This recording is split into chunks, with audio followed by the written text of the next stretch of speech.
From New York City and the studios of Media Training Worldwide, this is Inside Communications, and I'm your host, Mike Bako. Today on the show, a PR executive that not only has won the PR News Executive of the Year, but also his blog has won the PR News Blog of the Year. Today on Inside Communications from Flatiron Communications and the blog, The Flack, Peter Himler. Coming up next on Inside Communications.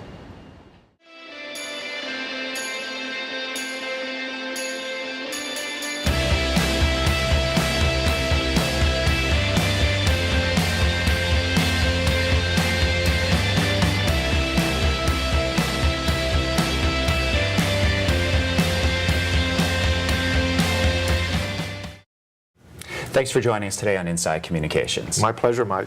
So, how much of a game changer has social media been in the PR world? Well, if you believe the press, it's been a sea change. But what I found is that the goals of all of my clients have not changed much. Every client wants a positive branded presence in the media. Now, of course, the media has changed, splintered, fragmented, specialized, niche, blogs, etc., as well as the way to achieve that goal. So it used to be, you work top down, you pitch a journalist, you convince that journalist to write about your client or go on the air about your client. But now we have the ability to create content, syndicate it, optimize it, whatever, and get it out there so it reaches audiences directly. You also have shared media. You have curated media. So there are a lot of different ways to achieve that goal. But the goal, at least from what I'm seeing, has not changed. Companies want a positive branded presence for their products and services in the media. So they want that, but are they seeing the evolution of those things that you're speaking about? When you are going into pitch meetings, when you are giving them the game plan for what's going to happen, do they still just want to be on the Today Show, or are they seeing that there are those influencers out there? There are those bloggers, people that tweet, people that have a high presence on Facebook and on YouTube. Are they seeing that, or is that still a tough sell? You know, it's funny. For most clients, they still like traditional media, and most of the industry continues to be the measure by which they are being paid and appreciated. And in fact, Hewlett Packard, I think, did a study a year ago, and they analyzed all of these tweets, and they found that of the, I don't know how many tweets that they analyzed, virtually most of the conversation originated with traditional media. So it is very important. Traditional media, the New York Times, etc., can catalyze conversations, but you have a whole bunch of new influencers out there, and you've got to understand what crosses the New York Times journalist's email box every day. I mean, it used to be 50, 100 emails a day, now it's 500. Mm-hmm. So one of the things that I tell my clients, and I've been working a lot with digital startups, is that you've got to find the influencers who may not be the big branded traditional outlets, and those outlets happen to follow those influencers, and that's one strategy. So, and you mentioned, let's take a step back to Twitter. How do you do it well? Who's doing it well? What are some of the pitfalls that companies, individuals fall into using Twitter to almost just funnel out information as opposed to getting that interaction and engagement from people? I think Twitter's very misunderstood. I think that a lot of people feel, oh, I need a Twitter account. I need to start, broadcasting what I'm doing and what the company is doing, etc. But really, what you do with Twitter is you have to listen first, and there are a lot of tools out there. In fact, I wrote a blog post recently on how to mine Twitter on my blog, and there are a lot of new tools out there that will help you identify those voices, those people that are catalyzing conversations that are very influential. So the first thing you do, if you're going to get into Twitter on behalf of an enterprise or a product or service or whatever, is to listen, okay, and follow. Okay, and you build up those lists. You build up your follower lists, and that's key. It's who you follow. It's whom you follow. That's more important than what you're saying. Once you begin to follow, you can begin to engage or interact. You can retweet smart things, and those journalists start to know you. Because every journalist has a bit of an ego. And it doesn't hurt when you hashtag someone or you link to someone and they see that connection. Where's this coming from? Oh, okay, it's from this tweet. It's from this blog. Right.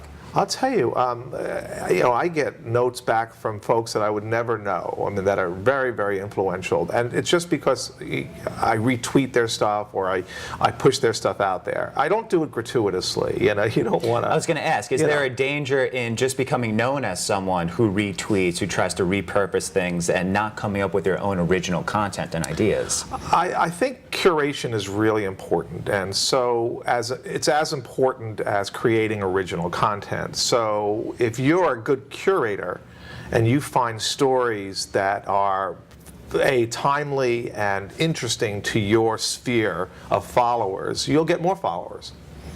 You mentioned your blog and how you wrote a post on tweeting. Mining Twitter.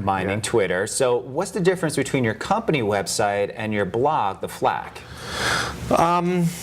I started The Flack in 2005, April of 2005, and you probably know that the name The Flack is a pejorative in PR circles, and I tell people when it was born in a Gawker moment. So the fact of the matter is that it was started in sort of an irreverent time, and blogs were irreverent at the time. And I suppose my feeling is that PR permeates everything that we read and see in some way, okay? And so what the blog intended to do was to actually go open the curtains a little bit. I think we're a very misunderstood profession. And so if we can shed light on some of the thinking behind a big story in the news, whether it's the Apple iPhone announcement today and what the plans are and how Apple has used these big events and their founder on the stage, that's helpful. My website for Flatiron Communications is really the kind of work I do, how the business model that I have, and the type of people that work with me to service clients, and my approach. Have you found that clients also look at the Flack, the blog, and see your thinking on different things that don't necessarily come up in terms of your past clients or things that you've done, but they see your thoughts on other ideas and think, hey, you know what? We can integrate this into what we're doing, or he's got a progressive mindset. I haven't used the Flack as a repository on strategy. It's really, these are the services, these are the clients, this is how I approach my client work. If you really want to delve into what I think about PR, go on to the Flack, and that'll give you a good sense of it. Okay. It goes back 5 years or 6 years, so you got plenty of content there. And you've certainly ridden the wave of new technology and new things coming into existence. Fear of being a dinosaur. Listen, I used to run the media practices at Edelman, at Burst, and Hillel, and so I always try to stay on top of what the latest tools, techniques, and strategies are. And as we began to see this wave, this change, I said, look, now is more important than ever to stay on top of it. So I started writing the blog early. I got on Twitter early. So I engage in the social graph pretty actively, and I think it's important for PR people to do that. It's one thing to talk about Facebook strategies, even LinkedIn, or there's so many ways, Google Plus now I'm very active in, but you've got to be engaged. You've got to be tooling. You've got to be playing with it. So you're very engaged in Google Plus. This is interesting because a lot of people have accounts through Gmail, through different avenues, but the majority of people just have an account. It's almost like a placeholder. How active are you in Google Plus, and what exactly are you doing? It's quite, the big question is, do you post to your Facebook wall? Do you post to your Google Plus wall? Do you post to your Twitter feed? What I've done is I use Ping FM, and so if I post to Twitter, it automatically fed to LinkedIn and to Facebook. And I found a Google Chrome extension that allows that Twitter tweet to go onto Google Plus too. Great time saver. Yeah, so rather than having to post to different channels, you're able to post to one, and it goes across a bunch of others. And what's so nice about Google Plus is that you can post your thoughts to different circles. So I have a business circle, I've got technology friend circle, I've got my family, And do you think that could be a game changer, what Google Plus is doing in terms of building these communities, building these chat hubs and different things like that, where like-minded people in certain circles can get together and speak? It's the million-dollar question right now. Facebook, as you know, just did a total revamp. They introduced timeline. I think what some of these sites are doing is trying to get as much content about the individual that's posting as possible so they can monetize that content. They can go to an advertiser and say, look at all the details we have about this person. That's what Facebook is certainly anyone on Facebook can't go to their page anymore without seeing those banner ads down the side for items and things that they're either searching or looking for or tag or anything like that. Well, contextual advertising has been around for a while, but if you post something that you did 5 years ago, you started, Facebook is making a play for everything about you, and they're doing it so they can monetize it for their advertisers. Let's take one more step back. You were mentioning people not using Twitter effectively. One of the other buzzwords is viral videos. Is that just a horse that people are going after and they're just never going to win with it because who knows what's really going to be a viral video? I love it. A client comes to you, let's create a viral video. Well, you can't create a viral video. Videos go viral because there's something in them that makes them enamoring to those that see them. I've written about this, but I wrote about it a while ago from the perspective of the PR perspective versus the advertising perspective. So, for example, there was a video that I saw on YouTube that showed a SUV or a minivan coming down a New York City street and riding in front of a construction site, and all of a sudden one of those big construction balls comes out of the construction site, hits the broad side of the minivan, flips it over, and the person emerges from the minivan. I'm thinking, oh my God, that's unbelievable that happened in New York City. And it was shown as if it was that it happened on the news and someone just happened to get it with a camera. Well, it turns out it was a viral video created by the car manufacturer. I mean, you would have read about it in the Daily News, I suppose, if that happened on the streets of New York City. And there was no identification except that they knew who the car maker was. Now that's over the line, in a way. And you see a lot of that I think the advertising people don't understand the importance of disclosure. We used to do VNRs and we put them out there and you had to identify who the client was, who was paying for this. But now there's a lot of video that crosses the line and doesn't identify, but it enhances the brand in some way. And I think that's a big issue. So how does that get fixed? Or is that something that buzzword won't be used in another year or two? Or will people always be chasing after that elusive goal? You wonder, some brands won't want to cross the taste line, and some will. Okay, I mean, GoDaddy, for example, will do crazy stuff to get their videos out there to go viral. And then you have brands like Old Spice, where you had the guy, and those videos went viral, and they weren't tasteless. They were fun and quirky. And so, what are the ingredients? How does a video go viral? And that's another $1 million question. There was one firm I read about that actually laid out, this is how you make a video go viral. I don't believe it.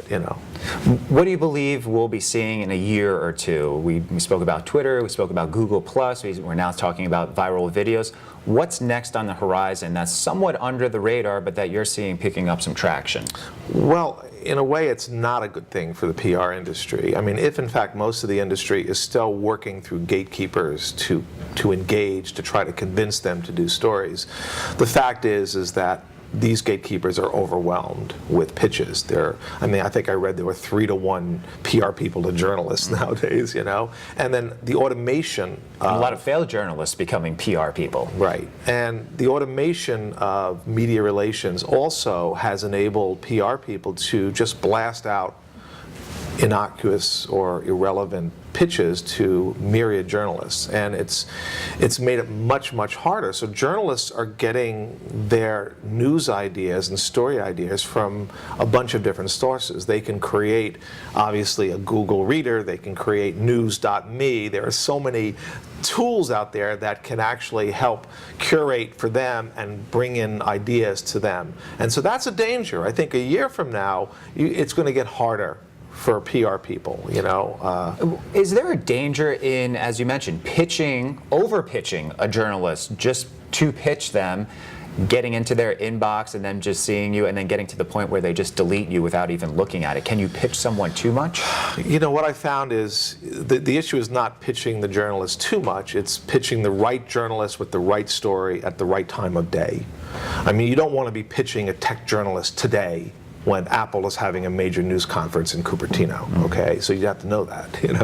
I think, look, I think good story ideas will rise, and I think that. Okay, so it's not the Journal, so maybe it's the Next Web, or maybe it's another site like Mashable, or not the Mashable. Mashable is a huge mainstream outlet as well right now. I don't know if you saw the New York Times story this week about Mashable, but so I think lower sites, look at influencers. I think make sure that you do your homework and you have the right journalist. I won't pitch a journalist until I go onto that site and find out if in fact the journalist is the right journalist. You can't rely on some of these automated services to give you a targeted media list and just blast out to that list without doing your homework. You can't. It'll hurt you. You'll hurt a relationship. Okay, and let's wrap up with an event that you have coming up at the beginning of November. Oh, well, I've been running the Publicity Club of New York for about 10 years now, and every 6 weeks or so we do Meet the Media. And a lot of the stuff that I know and I've learned about the way media likes to work with PR people has been through the Publicity Club. But on November 1st, we're going to look at travel and tourism. And we've got a fabulous panel, Wall Street Journal, Peter Greenberg, big freelancer. We'll have one of the major magazines. It's Midtown. If you go to publicityclub.org, you will hopefully get it up there this week. So okay, great. Yeah. We'll look for that, and thanks for going Inside Communications. My pleasure. Thank you. Thank you. Okay, good. Awesome.